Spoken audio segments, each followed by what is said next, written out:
Ngayong araw guys, isamahan nyo nga pala kami dahil ngayong araw ay mangunguha kami ng mga dahon ng gabi na gugulayin namin para may pang-ulam kami. At kumuha na rin kami diretso guys nitong nadaanan naming sili. Grabe guys, napakarami. Laki ng sili. Sili kayo dyan.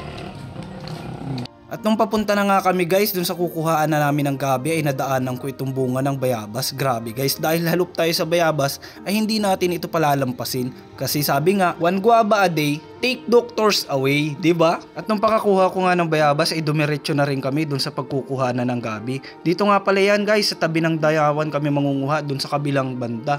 Kaya tatawid tayo guys dito sa maputik na danawan guys o palayan. At may nakita na nga pala ako dito na napakaraming dahon ng gabi kaso di namin yung kinuha dahil sabi ni Ryan napakakati daw niyan. Sa pangunguha nga pala guys ng gabi hindi ka pwedeng kuha lang ng kuha ng mga dahon dahil yung iba dyan ay makakati talaga. Pinipili lang yan guys kaya kailangan marunong ka at alam mo kung alin yung makati at hindi. At may nadaanan nga pala ako dito guys na napakalaking kasili o igat. Grabe guys o sayang namatay na nga kaya nakakaawa. Pero mas mabuti na yan guys kaysa naging pulutan pa siya. 'Di ba? Mas mabuti na yun kaya nga sabi 'di ba, everything happens for a purpose. Siguro namatay siya para hindi siya maging pulutan. At maya pa nga guys ay nakarating na kami sa pagkukuna namin ng gabi. Ayan guys, nangunguha na si Ryan. At syempre dahil napakaputik guys yung dinaanan natin, natanggal yung tsinelas ko. Baka may mag-sponsor sa atin dyan.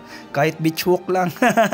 At ayan guys, si Ryan nga pala yung nangunguha ng gabi dahil si Ryan yung may alam ng Makati at hindi. Baka kasi kapag kami dalawa ni Russell yung nanguha, magkamot kami habang kumakain ng lalamunan namin. Kaya mas minabuti namin na si Ryan na lang ang manguha. Isa nga pala ito guys sa mga dahilan kung bakit mas maganda dito sa probinsya kaysa sa Manila. Dahil sa bukod sa sariwa ang hangin dito sa probinsya at napakarami pang puno, napakarami pang pwede mong makain ng libre dito sa paligid basta masipag ka lang maghanap at mag-ikot-ikot. Kung ikaw ang papipiliin, saan ang gusto mo? Dito ba sa probinsya o sa Manila? Comment mo nga. Ayan at bali itinapon ko na nga pala kay Russell yung tsinelas ko dahil lumulubog na sa putik. Napakalalim po kasi ng putik. Ayan oh. Kaya mas maganda pa dito maglakad ng nakapaa para hindi tayo mahirapan. At makalipas nga guys ang ilang minuto ng pangunguha ng dahon ng gabi marami-rami na po agad yung nakuha ni Ryan. Napakarami po kasing dahon ng gabi na tumubo dito sa gilid ng palayan. At nung sakto na nga po ng dami yung nakuha naming dahon ng gabi umuwi na rin po kami. 'Di ba guys, kunting oras lang kami nanguha, ayan na agad, ang dami na agad naming nakuha. May pang-ulam na kami agad, makakalibre na naman tayo guys. Ang luto nga pala na gagawin namin dito guys ay ginataan. Kaya habang naglalakad-lakad kami dito pa uwi ay nagmamasid-masid ako sa mga puno ng niyog. Tinitingnan ko kung may pwede na tayong kunin na panggata. Bukod nga pala sa ginataang luto dito sa dahon ng gabi guys ay meron pa ba kayong alam na pwede nating iluto dito guys? Comment nyo nga guys kung meron kayong alam. At habang kami nga guys ay naglalakad pa uwi ay nadaanan po namin itong puno ng sili na hitik sa bunga guys. At isa pa, puro hinog na yung bunga niya guys, namumula na. Kaya agad na itong binunot ni Ryan guys para daw hindi na kami manghihingi sa sunod. Kaya itatanim na lang namin ito guys dun sa may malapit sa amin. O di ba? Mindset ba? Mindset. Di may sarili na kaming puno ng sili at may mga bunga pa. Kaya hindi na namin kailangan manghingi guys ng sili sa kapitbahay dahil may sarili na kami. Di ba? Kapapanood nyo sa akin, may natutunan naman kayong bago ngayon guys. At nung makauwi na nga kami guys ay naghukay na kami dito sa likuran namin ang pagtataniman itong napakaraming bunga na sili. Napakaganda nga guys, tingnan itong puno ng sili na ito dahil napakarami talaga niyang bunga. At para nga po pala sa may-ari ng puno ng sili na ito ay maraming salamat po sa inyo. Huwag po kayong mag-alala dahil nasa mabuting kamay na po yung mga sili nyo. At ayan guys, nangunguha na nga ako ng sili pakatanim natin. O hindi ba guys? Hindi na tayo nanghingi.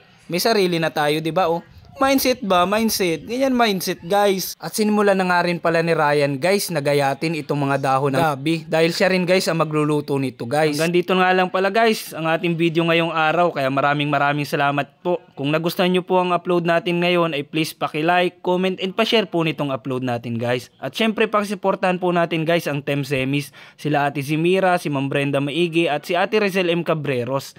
See you next vlog guys. I'm love you all.